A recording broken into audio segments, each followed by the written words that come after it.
Spotlight Media presents the Second Generation Talk podcast, a podcast by the second generation for the second generation.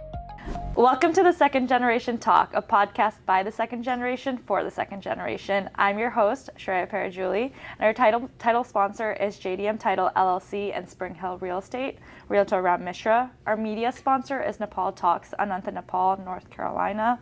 Our mortgage partner is One Mortgage Inc., Devdas Rajbhak, and our insurance partner is State Farm Nirmal Atria.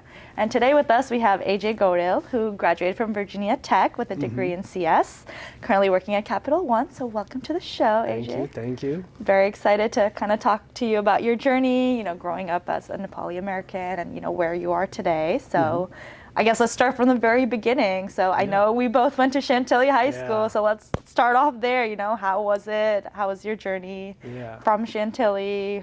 How were you like back then, essentially? I would say I was pretty much a completely different person back in Chantilly High School, as I feel like most people were, especially Nepali people, I think, just because we were kind of in our parents' bubble. Right. So very shy. Just trying. Typical, yep. Yeah, like most people were, I guess, when they were younger. Didn't have too much life experience, I feel like, I feel like not many people do. Right. And mainly just focus on just as my parents would say, just get the best grade. Right. Because they came here to better future us. for us, yeah. Exactly, you understand, right? So my whole thing in high school was, just get as highest grades as I possibly can to go to a college and then, graduate from that. But alongside that, while I was in high school, I also found my favorite hobby that I do to this day, which is to play basketball. Met all my friends from there.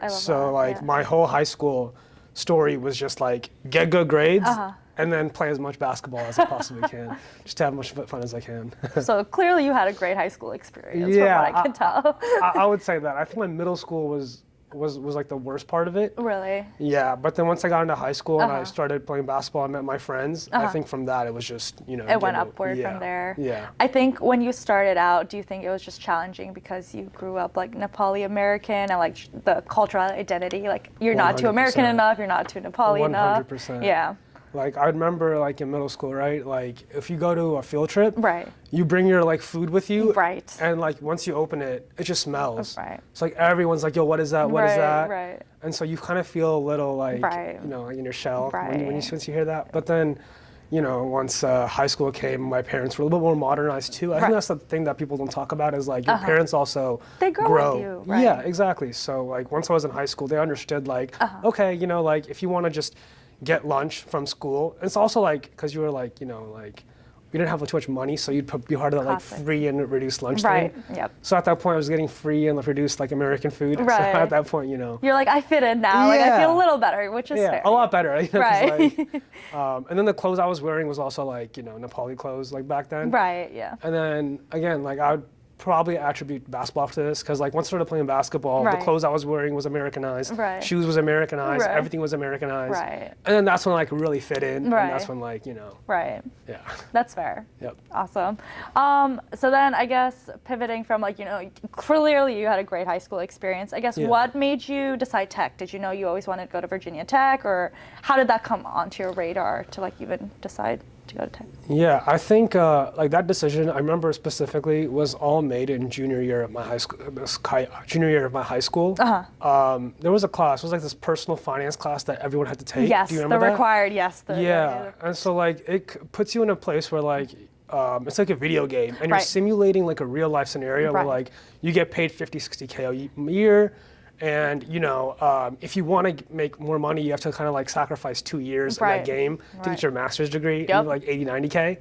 And so seeing that kind of made me. I had a friend with me too, my best friend in high school, and he's Pakistani, but we both had the same pathway, which is reduced lunch, immigrants, all that stuff.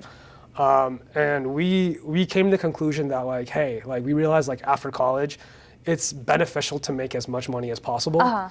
So I went to I looked at 3 different schools, and I don't know if you guys know this, but this is very important for the audience, in my opinion. But every single college is required to put out their starting salary report for every year, right? And then like I was fortunate enough to figure that out just by doing Google searches, being interested. Right. And I went to Virginia Tech and I looked at all the majors. And then I picked out the one that paid the most on average. Okay. And the one that had the highest employment rate. Okay. And they both coincided. So this major had the highest employment rate after college And it had the highest median salary. Right. So it was computer science. A classic. Back then, right? Right. I don't know about now. But back then it was computer science. And then like from that point on, like I just knew like, I don't care what happened. I just knew I had to get that degree no matter what. Wow. And then like, I felt like if I'd gotten that degree, then like everything in my life from that on moving forward, would be just like much better. And so from junior year on, I was like, okay, I'm gonna go into Virginia Tech because that's this report that I saw, right? It wasn't UVA, it wasn't GMU, it was just Virginia Tech. Right. And you know, both those schools will have the same kind of results too back then. Right. Whereas like if you majored in computer science in any school, you would have made a lot. Yeah, definitely. It was like a really high paying. Yeah, I just focused on Virginia Tech, I guess, and then you know, got into the CS program, and then that's pretty much you know how I got. So to were Virginia you Tech. interested in CS in high school though, or was it strictly based off of that report that you saw that you're like, I'm gonna go in CS and we'll figure it out? That's a great question. I took my first CS class sophomore year, and that was before I had that push in my head. Okay. Like right before I saw the report, right? Right. I was like, you're like, you changed everything in your life to learn CS at that moment. Yeah, because I remember in sophomore year, I had a friend who like, you know, didn't study as much as hard as me, but he was naturally good at CS. Okay. And so when I first took CS my sophomore year, I didn't understand like anything. Right. Like, it was all like a brand new foreign language to me. But I cheated off my friend because I need to get straight A's, right? That's what my parents taught me. Well, your parents taught you need straight A's. Doesn't matter how you do it. Just no matter what, get that A. And so like I would ask him for every homework question.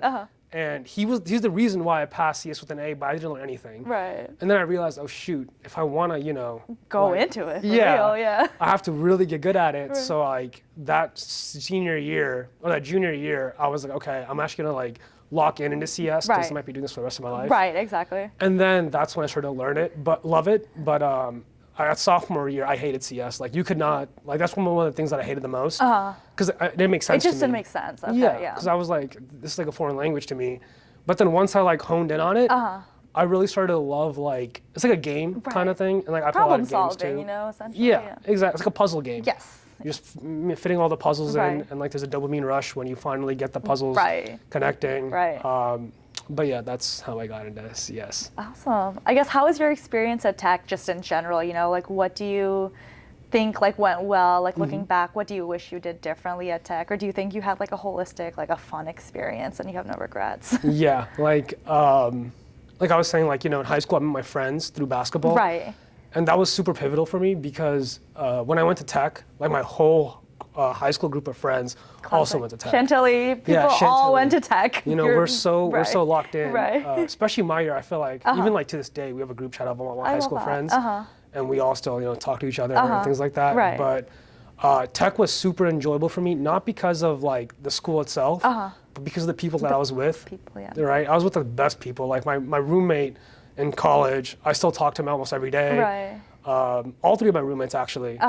So we're still very close, and because of that, like those were probably like, you know, one of the best 4 years of my life. Yeah. I would say, and just honestly, just because of the freedom I had, and plus the people I got to spend it with, you know, those are really good memories. Awesome. Did you find it challenging, you know, applying to get into Tech? Like I know some of our viewers, you know, might be interested in going to Tech for CS, stuff like that. Do you feel like applying, like getting like the necessary help and the resources, like was pretty easy for you, or do you think you kind of like struggled applying and things like that? I think the number one advice for anyone is like, you know, like our parents tell us to do this because it actually matters. Is like get good grades in high school, right? True. If you have good grades in high school, it's not going to be that hard. Right. It opens a lot of doors to begin with. Yeah, exactly, sure, right? Yeah. Like you're smarter, so like, you know, you're more prepared. But also like, you know, if you have a high GPA, college isn't like that. Right. So I didn't have that much trouble applying to Tech. But the other big thing that I did was back then Tech was final decision, whatever it's called, where like if you applied and you got in, you couldn't apply to any other school. Oh, right? okay, yeah. So I went through that, and like I did apply to College of Engineering, which is its own different thing, and that's probably the harder part to get into Tech. It's probably, I'd say it's a lot easier to get into Tech that's not College of Engineering. Yeah. But I think the College of Engineering had its own like very selective process probably. Yeah, for sure. but I think if you apply early, like colleges love that, and I think that's the reason why I got into College of Engineering pretty quickly, just because like I applied early. And you had the grades. Yeah, I had exactly that helped too. But there's always a chance that I couldn't get in because it was that competitive, right? I've seen people with like perfect GPAs not get into UVA or VT, and I've almost never seen anyone that applies early decision or early action or whatever you call it to these schools have a really high GPA and not get in. So my best advice would be just apply early, and if you don't have the grades, then you're pretty much already low-key screwed. Fair enough. I love the honesty for that. Yeah. I guess what made you decide to get into Capital One? Was that always on your radar, or one day, you went to the career fair, they were there, and you got lucky? I would say again, right? I love reports because again, like you're a stats guy. Okay, got it. Once you tell me the numbers, like I can plan according to that. Like back in college, like everyone's talking, like, hey, the upperclassmen are like, hey, I got into this, I got into and then like the numbers come out, like how much do you make, and then once I heard the numbers come out, it clicked to me really quickly. That my plan was to like, once I graduated college, and during college too, like I was getting really into like personal finance. And like the golden rule I learned was like, you want to invest early and you want to start saving money early. So my biggest thing was like, I'm going to live at home no matter what. Regardless if I get like, Amazon or whatever, like any other company. A very high paying job. Yeah, like you're if I have to move away from my house, I'm probably not going to take that. So my goal into college was like, I want to get into a company I can commute from my home and still pays the highest, like higher salary. And just after doing all my research, Capital One ended up being like the perfect fit for that. Where it's like right there, I can live at home. Not and you're saving so much too. Like, Absolutely. Totally get it. I think I did the same thing where like I got job offers in other states, but I was like, the cost benefit, I was like, if I can work from home, making so much. Exactly. And then of course like COVID hit too, so like my decision ended up being really good. Because we're not good in terms of like COVID had hit, so all my friends that were in other cities or in other places, they all came back home anyways. So nothing changed for you. So I was like, okay, like, but some people like, because once you pay rent, you're on like a contract.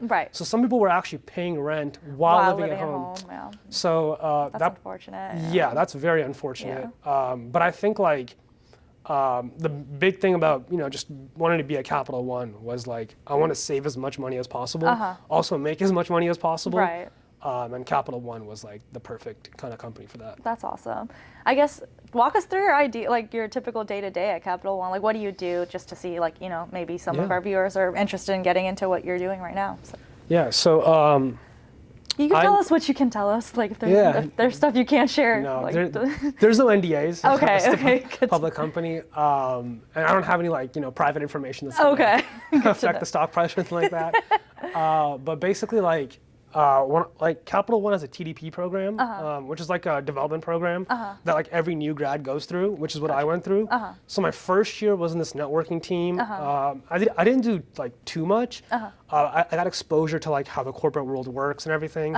My second team was like a full stack team, and that's when I was doing like actual like full stack programming, Java, all that good stuff.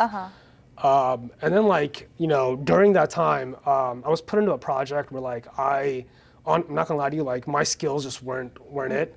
For people that are aware, it was all CSS, which is like design and like front end. You're like, that's not me. No, no UI UX. No. Yeah, exactly, right. Like that's where I really struggled. And I was about to be like put on PIP, which is like performance improvement plan. Yep.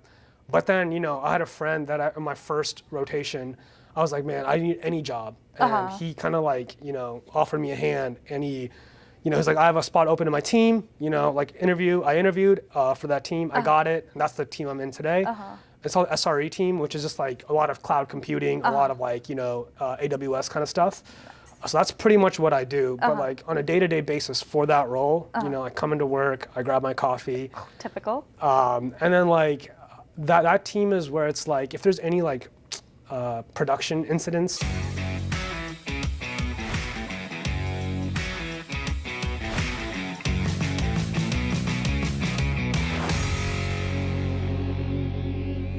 Alight Media presents the Second Generation Talk podcast, a podcast by the second generation for the second generation. Which means live website issues. Yes, yeah. We're the frontline defense for that. Gotcha. I know you work in cybersecurity, so any networking issues, Right. Any permission issues, things Right. like that. Get a little technical on this, Okay. but Yeah. I'm trying to say just So the tier 1 support, yeah, okay. Exactly, just support for every single application and developers. That's the kind of stuff I do. Okay, and you enjoy it? I feel like that's my biggest question for a lot of Yeah. people. Do you enjoy what you do? Looking back, would you do anything different, or do you like where you are right now? Yeah, no, I love where I'm at right now. I think as I have 4 years, 3.5 years into this team. So there does come to a point where you learn so much. Right. I love to learn too. Right. So I feel like if I'm getting bored at a job where it's I'm doing the same thing again. Right. I already know how to do this. That's when I do end up wanting to branch out. So far I haven't gotten to that point yet. That's good. But I think once I do, I would want to transition into something a little bit more different. You think within Capital One, or do you think somewhere else? I think it would be Capital One, and because I like that company. I've heard other people. Of course, stories. but it's your experience is your own. Yeah. You're clearly having a great experience. Exactly. I think the team, the people I'm with, helps a lot. Right. So I want to stay within that company as long as I can. And my thing is if they fire you, they got to pay you severance. So that is true. So if they 3 months? 7 months actually. Oh wow, Yeah, that's a really good severance package. Yeah, Okay. so that's why if they want me gone, they have to fire me. I would never probably hand in my own thing. Yeah, that's fair. Good to know. Yeah. I think we had talked about this earlier, how you wanted to talk about investing early and Yes. sharing that. So I guess what got Yes. you interested in that, and if you kind of want to share with your viewers why you think it's important to start investing early. Yeah, I think the biggest thing is as a Nepali American, I guess. When we came to America, I feel like most of us, we saw our parents struggle. Right. Most of it I feel was financially, and not just because our parents their degrees didn't translate here, which is why they value education so much in my opinion. Yep. And for every right they have, that makes complete sense. Right. And I think looking back at it, they're completely right. Right, education is so important. Right.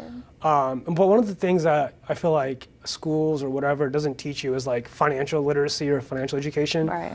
I've seen so many people doctors, just high professional people that don't really understand investing and how money grows and things like that. Yeah. And so coming from that, there was always hunger to okay, I got to be financially stable. Right. So I can make sure my parents can retire. Right. Well. I think that's the typical story of a lot of us. Exactly. Yeah. It's just so ingrained to you because Right. your experience. And so that at that point I knew at 18 years old, I remember this too, when Robinhood came out.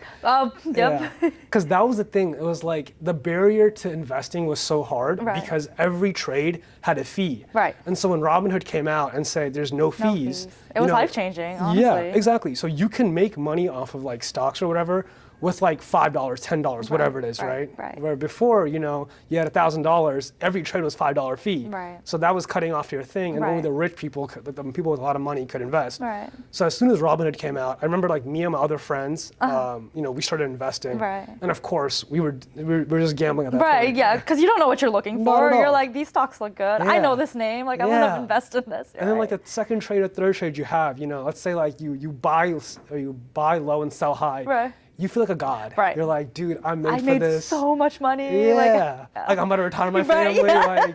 yeah. I know exactly what I'm doing, Right. that kind of thing. And I felt that, I was Right. this is great. And then the flip side is wait, I lost so much money, practically almost all my money. Right. And then you're there has to be a way that people are making money out of this, right? Right. So it was you get your feet wet, you fail, obviously. Of course. And then you realize your ego gets humbled, and then you're okay, let me figure out how people are actually making money. Right.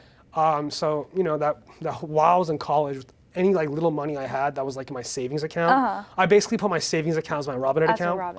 And then like, you know, watching YouTube videos and things like that, you realize like long-term investing is the best way to do it.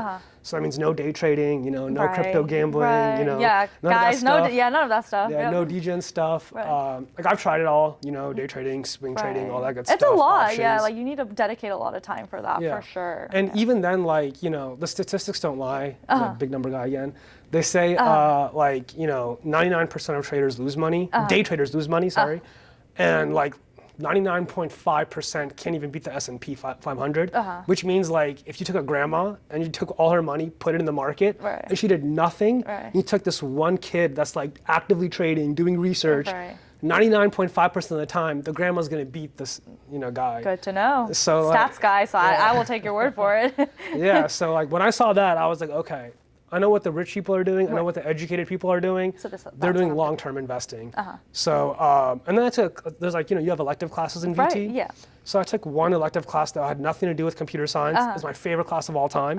It was a personal finance class, but taught you about investing. Oh, that's awesome. Yeah. I didn't even realize they had those classes. See, like they don't talk about things like that. Exactly. It's like hidden, you know? And I think there's every incentive to make like the American, you know, like to make the average person spend as much money as possible because it grows the economy, right? Of course. Businesses get rich, so there's actually incentive for you to be like, hey, you know, don't worry about it, just keep spending, just keep spending.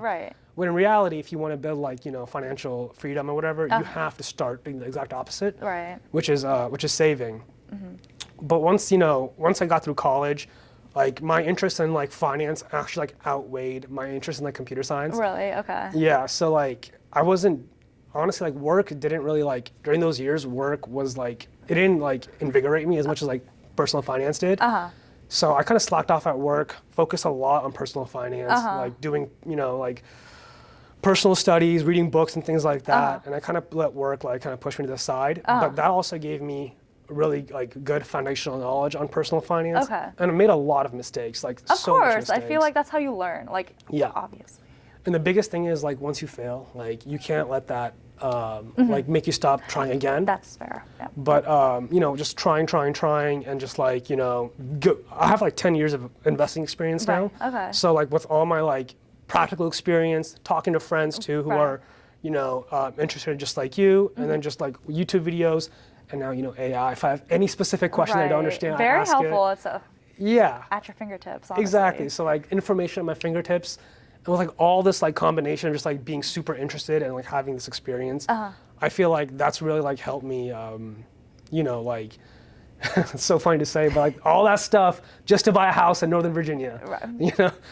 And that is the American dream. We made it because of that. That's fair. But it's also sad that like, I realized like if you weren't investing like 10 years ago and you just let your money just saved it, like it wasn't growing with you. You are so far, like it hurts you so much because the prices of houses 10 years ago probably doubled. And so like if your money hasn't doubled or whatever it is, like you are so far behind in buying a house. And it's so hard to catch up at that point. Yeah, and it's only getting harder. Right. Agreed, so every year. Right, unless this bubble magically crashes. Yeah, and unless like with the 08 market again, where the housing goes boom, but like I don't see that happening. Yeah, for sure. So. I mean, how did you learn like what to invest in? Was it just like, you know, with like all your research and stuff like that, or like have you just like figured what's the secret for you? Honestly, like what I've realized is maybe like 5 years ago, I could have told you one answer, but I've realized the answer is it depends. Because when you're young, your risk profile is a lot higher. Right, for sure. So like you can put into so much money into like 4 like concentrated stocks. And you can take a lot more risk. And that was me, like 10, you know, like in the beginning. Young and ready to take risks. And plus, like I only had like, you know, maybe like 10K, 20K, whatever to my name. If I lose that, it's not the end of the world. Versus now, you know, I have a lot more. So like if I lose that, like that's gonna hurt me a lot. So it's also good that you make the mistakes in the beginning. Because the risk, by risk, I don't mean just like the stock risk, but also like how much money risk you have as well, right? But now, like before then, you know, it was more risky, but now that I'm, you know, getting older, got engaged and all that stuff. So you gotta think Congratulations on that. Thank you. And honestly, like, that was the switch, was like, okay, I'm getting engaged now. So like, I gotta start thinking about the future. And like, I can't afford to lose this money anymore. So like, I've started to like, be more risk aware. So TLDR is like, it used to be like all tech stocks, and now it's like tech stocks mixed in with a little bit of, other companies that I feel like are safe and like high growth and like blue chip companies, which means like very stable companies. Right. And a mix with that. And then just like, being patient is just the biggest thing. Okay. That's awesome. Well, I feel like you've invested a lot, and I feel like you're making a lot of money. I feel like you're trying to be very subtle about it, but I think it's been going well for you. So I try. I hope that continues. Thank you. Okay, so I guess let's pivot a little bit to just navigating your identity and being like Nepali American. I guess, how do you stay connected to your roots now? Like, I feel like when we were younger, at least personally for me, like I felt like I had to hide my identity. Like, never felt too American, never felt too Nepali. Like, was just trying to fit in. I guess, how do you stay tied to your roots now? Being Nepali and American. Yeah, that's hard. I thought my whole life like I was super Nepali, but then I realized like looking back at like other Nepali people, right. I was very whitewashed. Right? Like, that's what I compared to typical Nepali. Yeah. So I never had that like identity crisis of like not being Nepali enough or being too white or whatever it was. Right. Because in my head I thought I was too Nepali.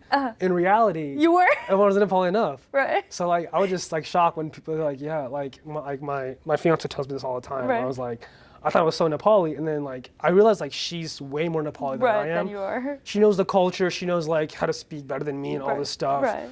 And then I just thought I was Nepali because I like momos, Right. I was like, that's all you need to be Nepali, I was clearly. like, no one likes momos as much as I do. So I was like, I'm so Nepali. That obviously wasn't the case. So now I'm starting to feel like, hey, I need to connect back more to my roots. Right. So it's just some things I've done is just like, there's like a Nepali like basketball league. Oh yes, there is, right. Yeah, and so like I've joined that, little things like that. Having like my fiance who like, super Nepali, like teach me things, stuff like that. Right. That really helps too. But I'm not gonna lie to you, I don't think I'm a super Nepali, like, no, I'm not Nepali like as other people are. Right. But you're trying to get more into it, right? Exactly. For sure. Exactly, right. And I think that's the important part. Like, you're still trying to stay in touch with your roots and figure it out. Yeah. So that's like a ongoing process for me, I'd say. Not really, not really like a done deal thing. Okay, that's fair. And then I guess, looking back, I guess what's one piece of advice you wish someone had given you earlier that you think our audience would love to, take away from our conversation today? One advice, like younger? Anything, yeah. Any advice you would give younger AJ? if I could time travel back 10 years and I would invest in Bitcoin. Yes, that's like the best advice I'd give myself. Never sell that shit. Never sell that, and like, I'd be good. But it was more like a more realistic thing. I tell my younger self is honestly just like keep doing what you're doing. Right. Yeah, I guess just keep doing what you're doing. Like I'm and happy. You'll figure it out. Yeah, like I'm happy with the outcome that younger me did, whatever it is. But like I try not to regret anything. Right. And make mistakes. It clearly sounds like you've made so many mistakes, but you still keep going. Yeah, and that I think I realized that at a young age, where I was like failure doesn't embarrass me. So like if I fail, I'm actually kind of happy because like then I can learn from it. Right. And like I just know like whatever you wanted to be good at, you need to fail. Right. Like there's no way unless you're like you're a genius or whatever. But even them, they fail, right? So like, the more you fail, I'm like, okay, I'm one step closer to getting what I really want. Right. So just like being persistent in whatever you're gonna do, and like just don't be scared of failure. I guess I'd say that one thing, right, is like sometimes like I would look up to people that like I perceived were smarter than me, or people that I see like were more knowledgeable than me, and I take their words to heart more so. Right. And so maybe like one thing I'd say like, hey, like what they say is not like always.